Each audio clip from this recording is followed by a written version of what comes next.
The car was totaled. My sister walked away without a scratch, and somehow I walked into debt I didn't even make. Everyone said I should just keep the peace. But peace has a price, and this time I made sure she paid it. Before we begin, tell me, where are you watching this from? Drop your country or city in the comments so I can send you a personal thank you. It was a cold Tuesday morning when the phone rang. I remember the way my hands shook before I even picked it.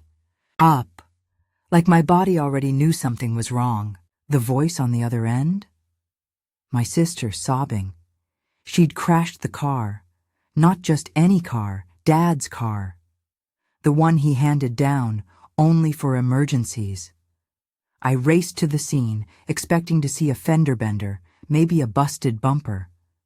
What I saw, instead, was twisted metal, a broken fence, and a tree that looked like it had swallowed the front of the car whole. My sister sat on the curb, mascara streaked and shaking, but unharmed. The officer asked who the car was registered to. My sister didn't speak, just turned and looked at me.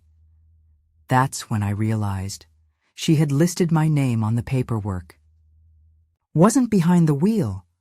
I wasn't even in the car. But before I could argue, the words came out of her mouth, soft, rehearsed, and sharp as a knife. She said I could take it. Back at home, the living room felt like a courtroom. My parents sat across from me on the couch, arms folded, faces stiff with disappointment. My sister curled up in a blanket, playing the victim like it was second nature. She could have been hurt, Mom said, her voice trembling with emotion. She's not thinking straight, Dad cleared his throat. The insurance won't cover it. They're saying it wasn't filed under her name. That's when I knew where this was headed. You'll help, right? My sister whispered. It was your car, technically. Technically. That word again. It had been her favorite ever since we were kids. Technically, she hadn't meant to break the vase.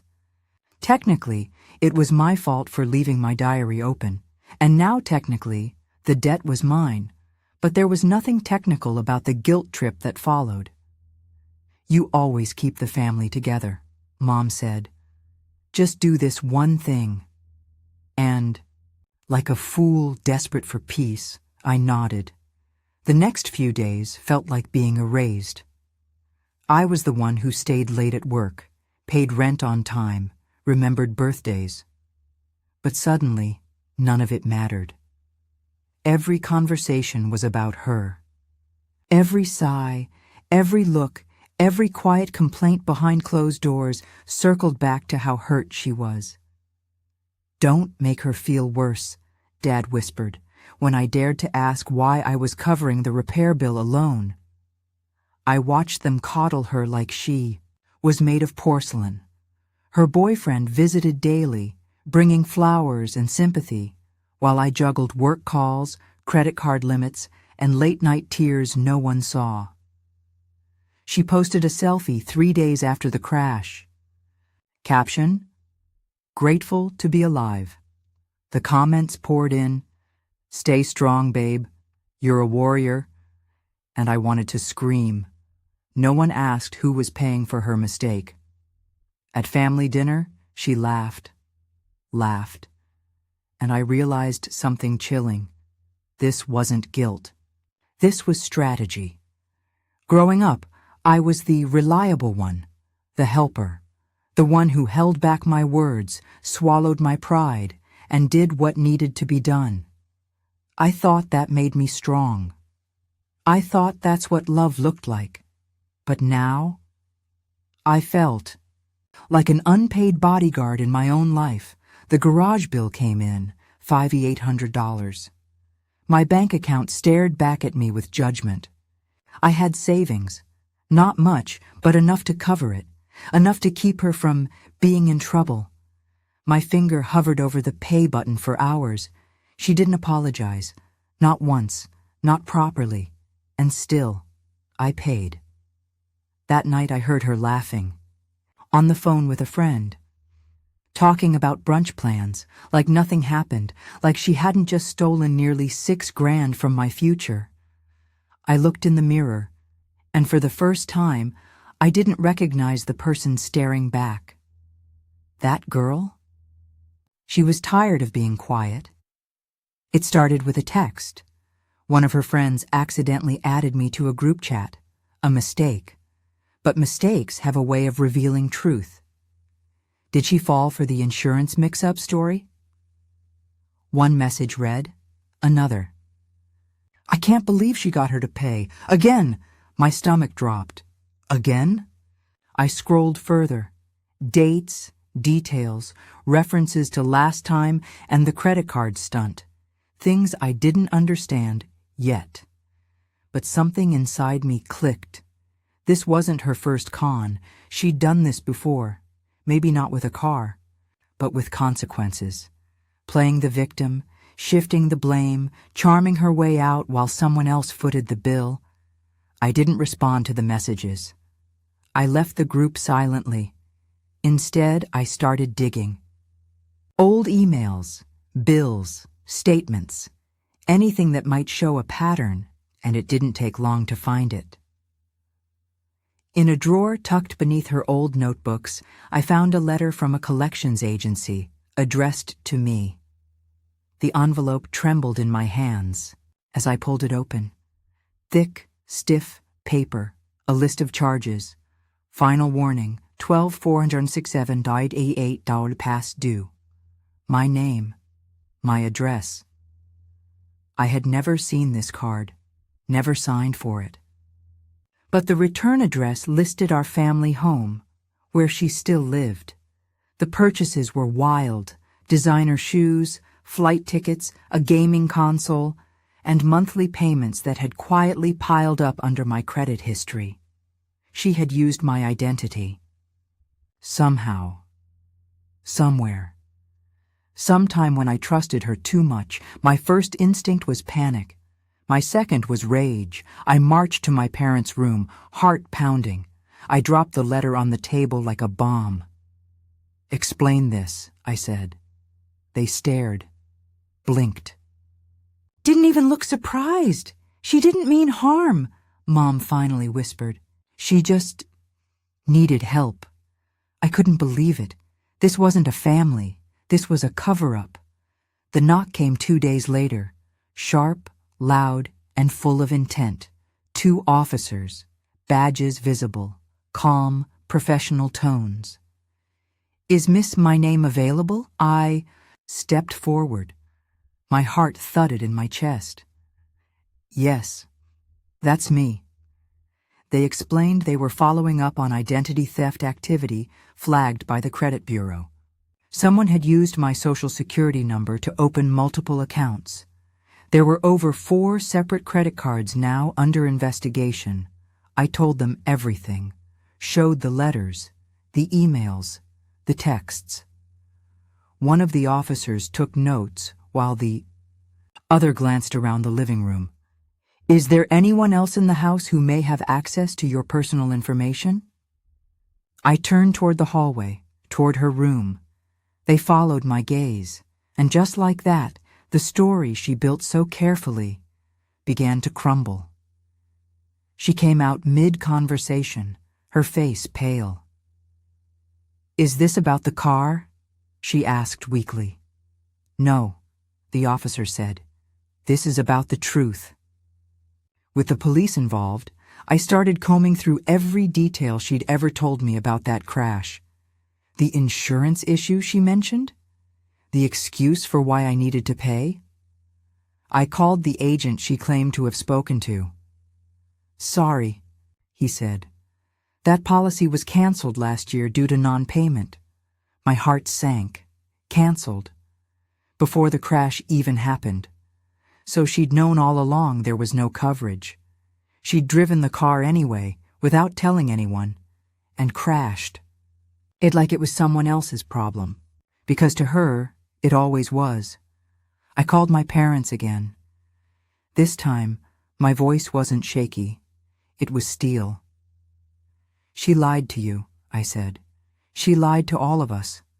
The car, the debt, the policy, every word. Dad didn't answer. He just sighed. Mom. Tried her go-to line. She's struggling. Struggling? No, I'd seen struggling. I'd lived it. This wasn't struggle. It was calculated survival. And I was her safety net. Not anymore. I thought, foolishly, that once the truth came out, things would change. That my parents would rally around me. Apologize. Make it right. Instead, the silence grew louder. I overheard my name in hushed tones, behind closed doors, over the phone. She's always been so dramatic. It's just money. Why involve the police? As if I'd crossed the line by protecting myself. But the real dagger came at dinner with extended family. My cousin leaned in, smirking. Heard you're trying to ruin your sister's life over some credit cards. You always were jealous of her, huh? That did it. I stood up, heart racing. My hands didn't tremble this time. You want to know what's really going on? I said. She forged my name, stole from me, and laughed while I paid off her mess. Dead silence. And in that moment, I realized something awful. They didn't want the truth. They wanted comfort, peace, a scapegoat. And I'd played that role too well for too long. After that night, I did what I should have done months ago. I went into her room. I wasn't snooping. I was protecting myself. And something told me the truth wasn't just in texts or credit scores. It was in the things she thought no one would check. The bottom drawer of her desk stuck a little when I tried to open it. Old notebooks, receipts, and beneath them a sleek leather folder. Inside were contracts, rental agreements, and to my shock, a second ID, not mine, not hers. A fake, complete with a different last name and a small business application under it. That's when it hit me. She hadn't just been borrowing from me. She had built a second life off of lies, credit lines under different names, a P.O. box I'd never seen, a shell business. And I was the clean record she used to look legitimate. My breath caught in my throat. This wasn't just manipulation, it was fraud, and she was running out of places to hide. I took the folder to my room and locked the door. Each page I flipped felt like unraveling a web spun just out of reach all these years. Bank statements with balances higher than my entire salary. Withdrawals in cash, $800 here, $500 there, on dates she claimed to be too broke to eat. There were luxury store purchases in cities she claimed never to have visited, flight confirmations, a hotel in Miami, a weekend spa retreat, all under aliases that eventually traced back to her handwriting. And then I found the wire transfers to an account under my name, but with her email. She'd been laundering her own debt through me, paying off small amounts, then overdrawing again, keeping it just low enough to avoid flags, just slick enough to go unnoticed. Until now. I stared at the balance. Negative. Of course, she wasn't just messy, she was dangerous, and suddenly I wasn't afraid of confrontation anymore. I was ready for war. I marched into my bank the next morning, folder in hand. The manager reviewed the document slowly, brows furrowed. When he looked up, his face was pale. "This is identity theft," he said. "No more technicalities. No more emotional guilt traps. The truth had legal weight now." He printed a report, flagged the accounts, and filed a fraud claim. He asked if I wanted to press charges. My mouth opened. But I hesitated. Did I want her arrested? Did I want my parents to see her hauled away?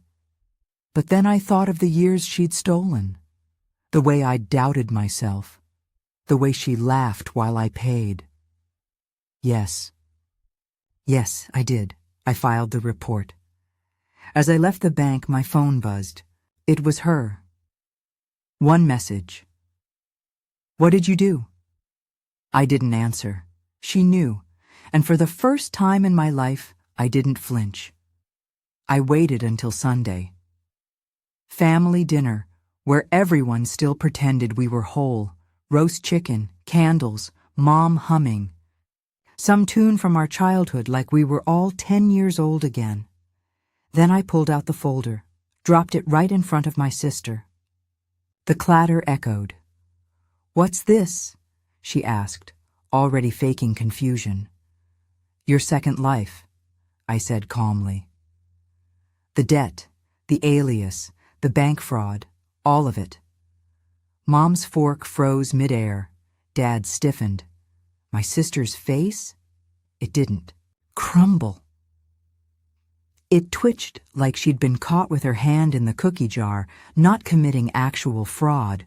She reached for the folder, but I slapped it shut. "You don't get to control the story anymore." Dad cleared his throat. "There must be a misunderstanding." "There isn't," I cut in. "You just don't want to deal with it." Mom started crying. "She's still your sister." I stood up. "No, she's a thief, and you let her be one." And for the first time in years, they had nothing to say. After dinner, they didn't scream. They didn't defend her. They just froze me out. Silence, cold and sharp, filled every hallway of that house. The kind of silence that screams guilt, but never admits it. Mom stopped calling. Dad stopped texting. The group chat, quiet as a tomb. It felt like they were mourning the idea of family, one I'd just shattered with truth.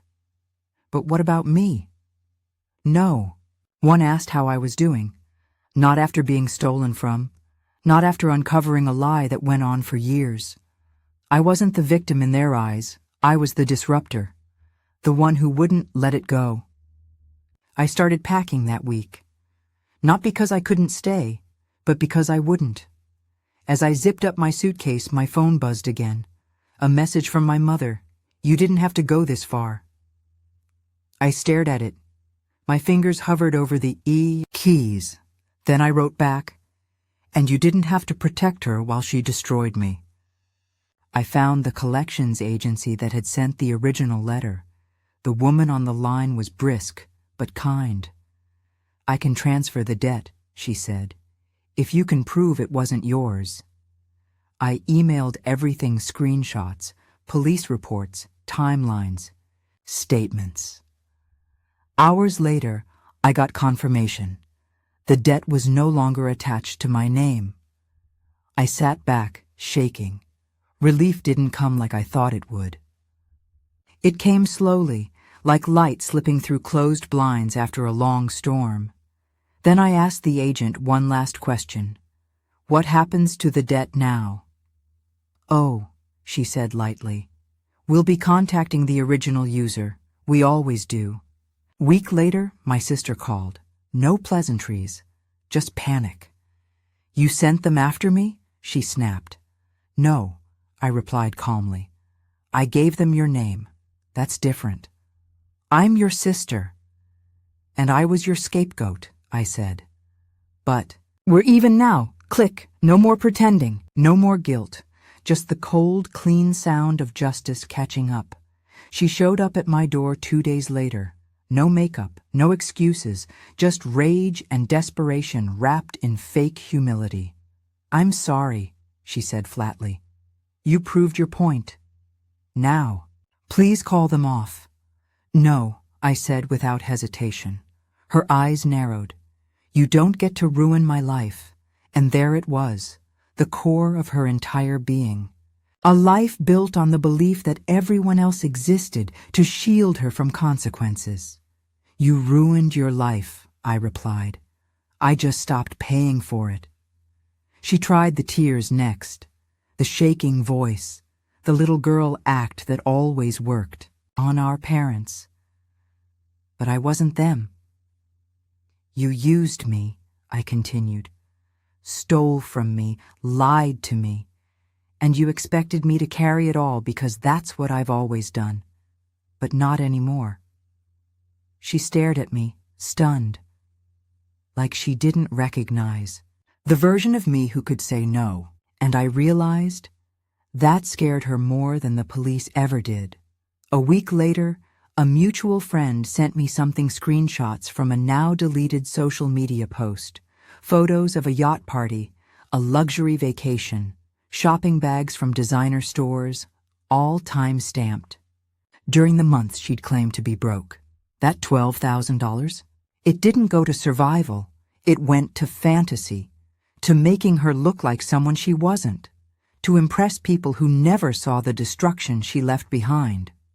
One post had a caption that made my stomach turn. Some of us are just made to live better than others. She wasn't sorry. She wasn't even hiding. She believed she deserved it all, and I was just the forgettable shadow meant to carry her weight. But not anymore. I took screenshots, printed them, and mailed them in a plain envelope addressed to my parents. No letter. No explanation, just truth. In full color. I never heard back, but I didn't need to, because finally I was free. 3 weeks passed, no more calls, no more emergencies, just a quiet I hadn't felt in years. Then, one last knock on my door. She stood there, eyes sunken. Mascara smudged. Not broken, cornered. There's a difference. They're threatening court, she whispered. You have to talk to them. Please. I looked at her, really looked at her, for the first time in years. Not as my sister, not as family, but as a stranger who used to wear someone I loved like a mask. I don't have to do anything anymore, I said gently. She broke down, right there on my porch, sobbing, screaming, blaming, pleading. But I didn't bend, not out of anger. Out of something deeper. Clarity. She'd used my loyalty as currency, and when the account finally emptied, she had nothing left. As I shut the door, I didn't feel triumphant. I felt clean. Because the truth isn't about revenge, it's about release. I moved out of town not long after that. A fresh start in a quiet neighborhood with no shared history, no lingering shadows. Just my own space, my own name, and finally, my own peace. The debt collectors handled the rest. The police? They followed through. I never looked up the court results. I didn't need to, because my win wasn't in her punishment. It was in the mirror every morning. I had found something she'd never had, not money, not pity, not escape routes. Courage. The courage to say no, to walk away, to choose myself. It took years of silence, one massive betrayal, and a pile of lies for me to see it, but now I carry it like armor. Some family ties aren't blood. They're chains, and cutting them, that's not cruelty, that's survival.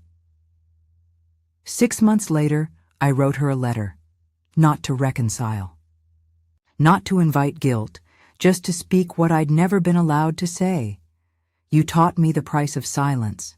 You taught me what it means to be used in the name of love. But more importantly, you taught me what boundaries feel like when I finally chose to build them. I don't hate you. I don't fear you. I just don't carry you anymore. Not in my wallet, not in my name, not in my future. I sealed the letter, no return address, and dropped it into a blue mailbox with steady hands. Then I walked away.